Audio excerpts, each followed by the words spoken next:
You know, one of the most disorienting experiences after being hurt by someone deeply self-centered is watching them walk away as if nothing happened. They seem untouched, almost elevated by the damage they caused. And if you're honest, there's a part of you that wonders, how is this fair? Because from where you're standing, it looks like they've gained power, control, even admiration while you're left picking up the pieces.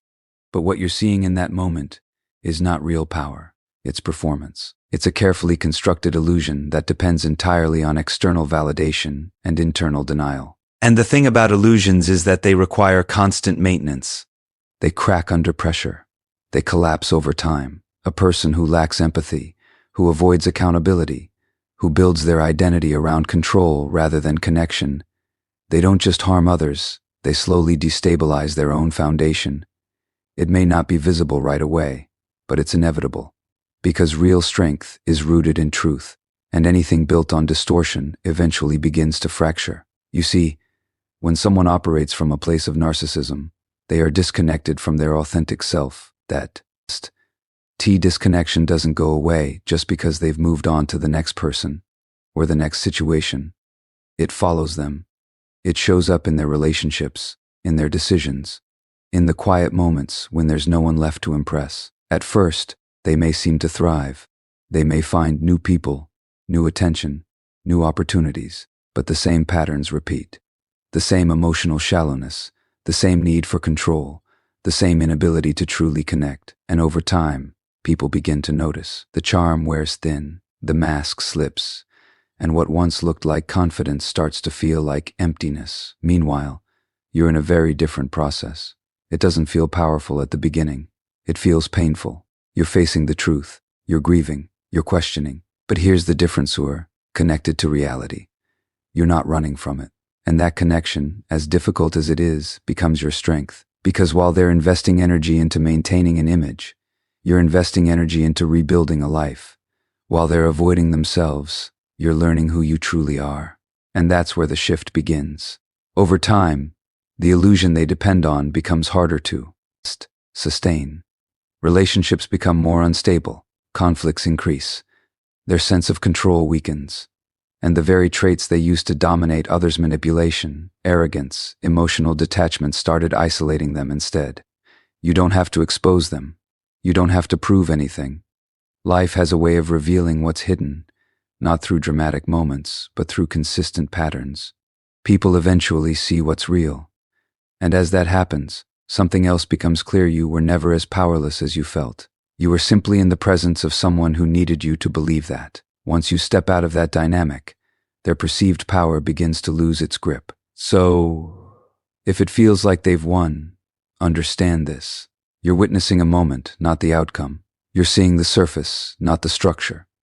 And beneath that surface, cracks are already forming. Because anything built on illusion cannot hold forever. And when it breaks, it doesn't just reveal who they are, it reminds you of who you've become in the process. What looks like their power today is often the beginning of their unraveling tomorrow. And this is where something deeper begins to unfold. Something that can be difficult to trust when you're still carrying the weight of what happened. Because when you've been hurt, there's a natural human desire to see things made right quickly, clearly, almost visibly. You want some kind of acknowledgement, some kind of consequence that matches the pain you experienced. And when that doesn't happen right away, it can feel like justice has been delayed, or worse, denied. But what you come to understand, if you stay present long enough, is that real justice doesn't operate on urgency. It operates on truth. And truth has its own timing. There is a quiet intelligence to how life unfolds. It doesn't always announce itself. It doesn't always give you a front row seat to the consequences someone else will face.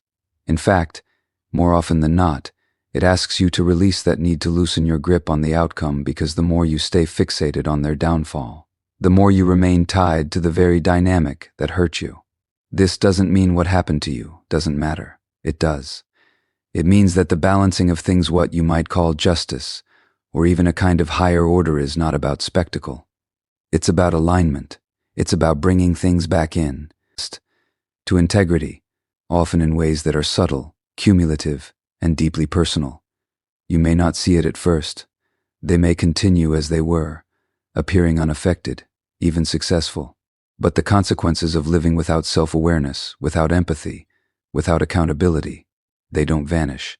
They accumulate. They show up in the quality of one's relationships, in the increasing fragility of one's identity, in the quiet sense of disconnection that no amount of external validation can truly soothe. And at the same time, something else is happening within you. Because as much as part of you may still be looking outward, waiting for things to be set right, another part of you is beginning to shift inward. You start to notice where you've been overextending, where you've been compromising yourself, where you've been seeking approval at the cost of your own truth.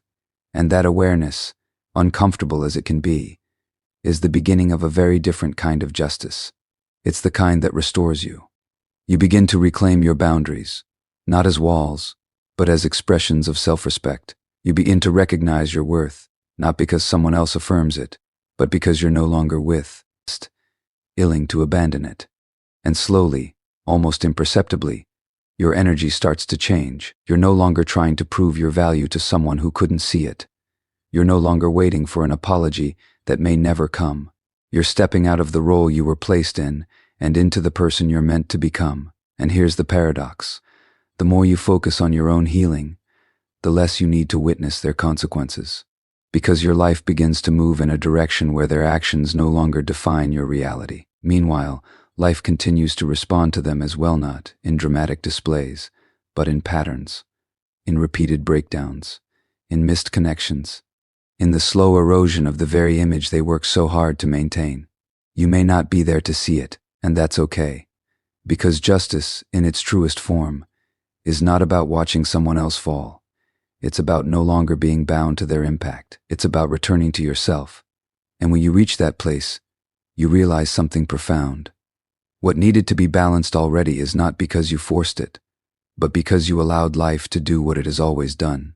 Set things right, in its own time and in its own way. And when it does, it doesn't ask for your attention, it simply restores your peace.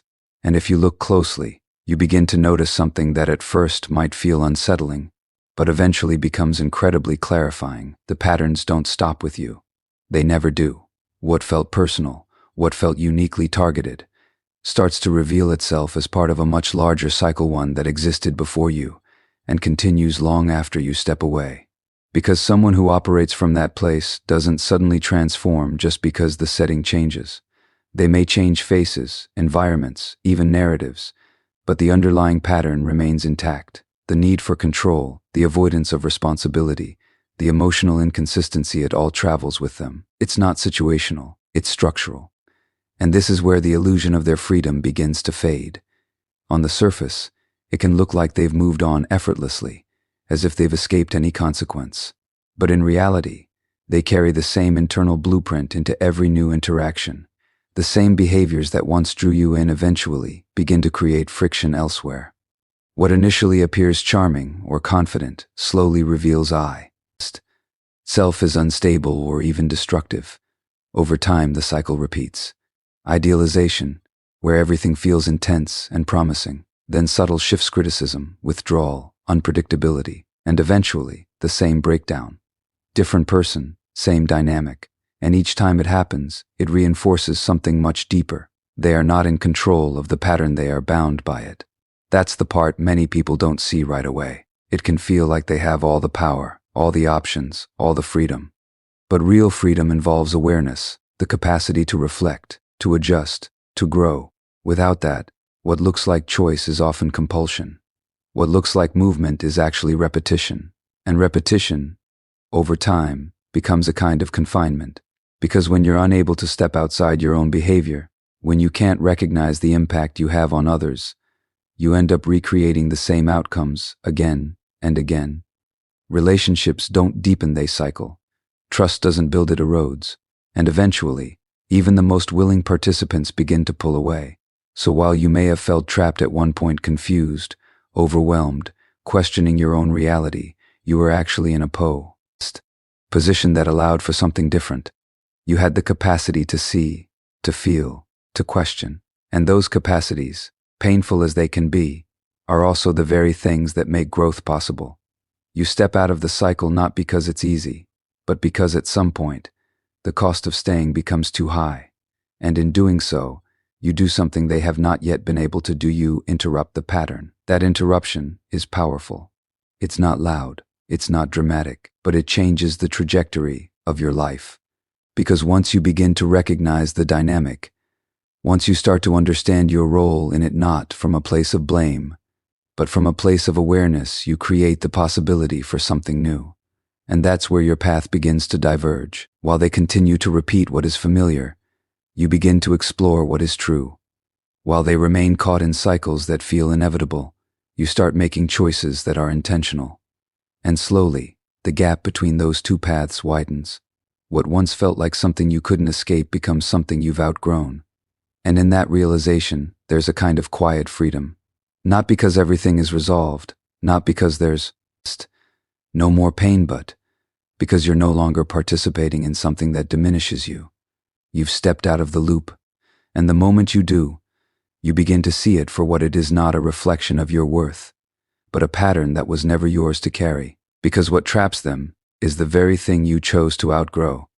And somewhere along this path, after the confusion begins to settle and the noise starts to quiet down, you're left with a very honest question. What did this cost me? Because it did cost you. Time, energy, trust, a sense of safety, perhaps even parts of your identity that you had to set aside just to survive the dynamic. And it's important not to rush past that. There is a real loss there, and acknowledging it is part of reclaiming yourself. But what's often overlooked is how restoration actually works. We tend to imagine it as a return, a way of getting back what was taken, in the same form, as if life could simply rewind and correct the damage. Yet that's not how growth unfolds. What comes back to you is not a replica of what you lost. It's something more grounded, more conscious, more aligned with who you're becoming. Because through the experience, whether you asked for it or not, you were forced to see things you might not have seen otherwise. You began to recognize the subtle ways you abandoned yourself, the moments where you ignored your own instincts, the patterns that made you vulnerable to being treated that way, not as a flaw, but as a doorway into deeper understanding. And that awareness, while uncomfortable, is also deeply empowering. You begin to rebuild, not from the outside in, but from the inside out. Your sense of worth becomes less dependent on how someone else perceives you, and more rooted in how you choose to treat yourself. You start setting boundaries not as a reaction to fear, but as an expression of clarity. You learn that saying no is not rejection, it's protection. That walking away is not weakness, it's wisdom. What was once taken from you, your voice, your confidence, your sense of direction, doesn't just return, it evolves. It becomes something stronger, something that isn't easily shaken by someone else's inability to see your value. And there's a subtle shift that happens here. You stop asking, why did this happen to me? And begin to ask, what is this showing me? That shift changes everything. Because now you're no longer positioned as a victim of someone else's behavior, but as a participant in your own healing. That doesn't mean you're responsible for what was done to you. It means you're reclaiming responsibility for what happens next. And as you continue on this path, you may notice that the things you once tolerated no longer feel acceptable. The connections you seek become more intentional. The standards you hold are no longer negotiable, not out of rigidity, but out of self-respect. You're not trying to prove anything anymore. You're not trying to win someone back or earn validation. You're building something within yourself that doesn't require constant reassurance. And that's where true restoration lives. It's not in getting back the same relationship or the same version of yourself. It's in becoming someone who no longer needs to shrink, to chase, or to question their own worth in order to be loved. Meanwhile, the person who took from you continues along their path, often unaware of what they've lost, not just in you, but in their own capacity to grow. Because without reflection, there is no transformation, and without transformation, there is no real gain. You've gained something real. You've gained clarity. You've gained resilience. You've gained a deeper connection to yourself. And that is not something anyone can take from you again. So what was lost was not the end of your story. It was the beginning of a different one. A story where you no longer abandon yourself to keep someone else. Because what is restored to you is not what you had before, it's who you were always meant to become. And then, almost without you noticing at first, something begins to shift in a way that has very little to do with them, and everything to do with you. The energy you once spent trying to understand them, trying to fix things, trying to be seen, it starts to return to its rightful place, back into your own life, back into your own awareness. And this is where a quiet kind of transformation takes hold. Because when you stop reacting, when you stop chasing explanations or closure from someone who was never truly available to give it, you create space. Space to feel, yes, but also space to see more clearly. And in that clarity, you begin to stand differently, not in defiance, not in anger, but in a kind of grounded presence that no longer depths ends on their recognition. Now here's the part that can feel almost paradoxical. The more you focus on your own healing, the more your life begins to stabilize, the more your sense of self becomes rooted, the more it reflects something back to them. Not because you're trying to send a message, but because authenticity has a way of revealing what is false. You become, in a sense, a mirror. Not a mirror that accuses or confronts, but one that simply exists. And in your existence within your boundaries, your calm, your lack of engagement, you reflect the very things they've been avoiding. Your self-respect highlights their lack of it. Your emotional clarity exposes their confusion. Your ability to be present contrasts with their need to control or escape. And that can be deeply unsettling for someone who has built their identity around avoiding that kind of reflection. Because when you no longer play the role they assigned to you, when you're no longer the one seeking approval, absorbing blame, or trying to hold everything together, the dynamic breaks. And in that break, they are left with something they've spent a long time trying to avoid: themselves. Now, it's important to understand that this doesn't always lead to insight on their part. Not everyone is ready or willing to face what comes up in that mirror. Some will turn away. Some will project. Some will try to re-engage you, not out of genuine connection, but out of a need to restore the familiar dynamic. But you're no longer available for that, not because you've hardened, but because you've awakened to something deeper. You've come to understand that your value is not something to be negotiated, that your presence is not something to be earned through self-sacrifice, and that love, real love, does not require you to abandon yourself. And so you remain where you are, steady, clear, no longer pulled into the old patterns, and in doing so, you offer something that is far more powerful than any argument or explanation could ever be. You offer truth not through words, but through the way you live. That truth doesn't chase, it doesn't convince, it simply stands. And whether they choose to see it or not is no longer your responsibility. Because your healing was never meant to be a message to them. It was meant to be a return to you. And yet in that return, something undeniable happens. The version of you that once tolerated confusion, that once questioned your own worth, that once tried to earn what should have been freely given, that version no longer exists. What stands in its place is someone who sees clearly, who chooses consciously, who no longer needs to be validated by someone who couldn't recognize their value in the first place. And that, in itself, is a reflection they cannot escape. Not because you've forced it upon them, but because you've stepped fully into who you are. And when you do that, you don't just change your life, you change the entire dynamic.